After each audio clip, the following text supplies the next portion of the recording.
Everyone, Shiny Sephiroth here, and I'm actually sick in bed today.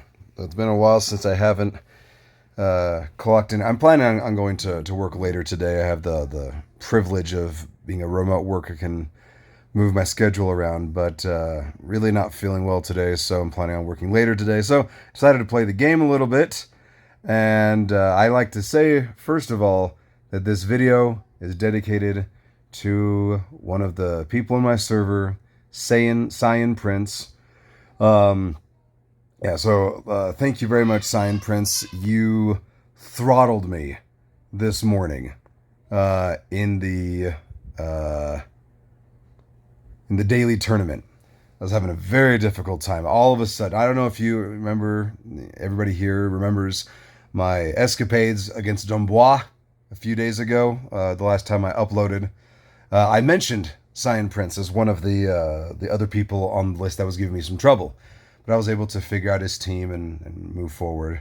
But then today, I think he might have juiced up his GS recently. I'm not 100% sure, but something was different, and I think I was two, maybe three out of 10 for every 10 fights, I was only winning two or three times.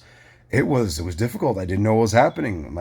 I'd been beefing my. I mean, like I've told you before, I'm not a huge spender, but I'd had beefed up my team a little bit over the past little bit, and was still losing. And I went through and I was trying to figure out what was going on, and I switched out my Pierre on that team for Godslayer. But I've always had issues with my Godslayer. He hasn't been hitting the way I feel like he should be. And the people in my union have told me different things I should do. And I'd actually been waiting on being able to put strikers. And I remember the last video, I kept saying Thorn. I keep getting confused. I meant to say, every time I said Thorn in my last video, it was Striker. My apologies. So I went, and I'd been waiting to officially give my GS strikers when I had a full set of 6 stars. I actually didn't even, I mean, I think two of these I got out of winning some tournament or something in the game. I just remember that all of a sudden I looked and like, oh, I have these in here. And then I got a third set recently for the Galaxy Temple. And like, oh, okay, maybe I'll wait until the next Wish event to put some money in, like $20 or something, and get the last 6-star striker. Which, side note, was supposed to have happened this last Wish event, but I wasn't paying attention to the clock, and I realized that I hadn't spent like the $15 or whatever I needed to get the last few badges I needed to, not Wish event, I'm sorry, the badge event. Yes, badge event. I only need to spend like $15 or so to get the last 6-star striker. The last badges I needed to get the 6-star striker. And then I was at work, and then I looked down at my watch, and it was like 5 minutes past when the badge event ends. And I was like, oh no, I messed up. So my GS is not as strong as he should be right now. Thankfully, though, the 4-star striker I had actually has decent stats, 5% attack increase. So I went and I played against Saiyan Prince, I think it's Saiyan. Sorry, I'm not a Dragon Ball Z guy, so Saiyan Prince. I went and played against him, and I was able to finally do well. I'm not beating him 100% of the time. This team is very good, but the experience in the daily tournament and continuing playing his team, doing different matchups, moving things around was very beneficial to my team, and it greatly helped out. So I'm really thankful for how tough his team is and the competitive nature that I really appreciate. So thank you, Saiyan Prince. So and that goes to the point of this video today, was to show me beating 38-5. I've been stuck on this for a week, maybe more. But I was able to beat it because of the difficult nature in beating Saiyan Prince. And so because of that, I was able to move forward and beat this level, because my Godslayer is now like the strongest team I have, and that includes my Laura. And now my Toko, of all things, is my weakest team. And that is because of her horrible RNG. Sometimes she'll hit like once. It's like, okay. And I'm sitting here thinking I've got 6-star samurais on her. I got level 30 equipment.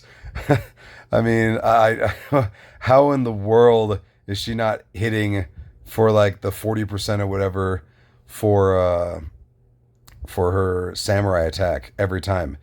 But yeah, so she's great for early game. Late game, I need to really, I don't know, maybe juice up my Indira to replace her or something, because she's just not consistent, and so it makes it very difficult to go through this. But luckily, the RNG gods blessed me, and my Toko went off and was able to power up the waiting game for my Pierre and really make this happen. Also, Ivy was very, very important to this fight to paralyze some people so that that was able to move forward. And I did switch out Divine Prayer on my Pierre, and I switched that out to Yi, just to give Yi some more staying power. Unfortunately, I really miss having Pierre as a super tank, but just with the way my team is right now, that Divine Prayer is better suited on Yi.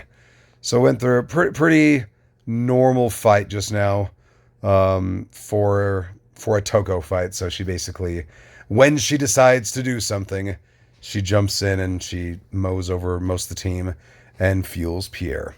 This was a hit or miss fight, but I was able to figure out what I was doing wrong was just having Godslayer in the front row. That Houston was really just chiseling away. And I don't know why, but it took me forever to realize, like, oh yeah, my Lucadia, that lady here in the Goddess of War. Why don't I have Godslayer and Valkyrie on the same row as her? Because I also equip her with Templar, and so just they're all protected in the back row, and she'll be boosting with the Templar, my two big DPS people on this team. And so then I put Rex on this team to help Rockefeller, and they're just sitting there in the front row to absorb most of the damage. I do make sure to put Godslayer in this final column so that he can target Pierre, because even though Einstein is there, and Einstein is going to eventually make things hard for Godslayer. If the RNG gods bless me, Godslayer will attack Pierre in the back row first and knock him out of commission. And so even though he is going to come back in round 2 thanks to Einstein, at least he is temporarily out of the game while we go and use strikers to knock out other people, and so we don't get hit with waiting game over and over again. So that was the mindset behind that decision. And then this one, it's not too bad it's not too dangerous of a battle. The thing is, you just have to work fast. Originally, okay, that's odd. Let me go ahead and pause this. I think the game crashed. Yep, it had crashed. So, I guess there's overworking in this server. But yeah, so going back here, the big danger here is not being able to... Okay, let me go ahead and disconnect from my Wi-Fi and see that's... And let's see if that worked. I'm wondering if the game crashed. Huh. That's something else. Just one moment. I reset the game. Hopefully that was the solution to that issue. So let's go ahead and try to do that. Do that match again. Is it going to stall? No, we're good. All right. So like I was saying, the big issue with this fight is trying to mow through everybody as quickly as possible to stop Chloris from releasing the Sand Golem at the beginning of round 3. Originally, I had my Toko team up against this one, but with how inconsistent Toko was, there was no... I mean, if she doesn't mow through everybody by the end of round 2, it's just not worth the the inconsistent nature. So I decided to go this team instead. I put Indira here just to be a backup to both Satan and Laura, with Satan technically being the backup to Laura. Laura hopefully mowing everybody down at the beginning of round 2 for Satan just to sweep afterward, and then I guess Indira acting as a mini sweeper. I don't know, just to soften things up for everyone. But yeah, so far so good.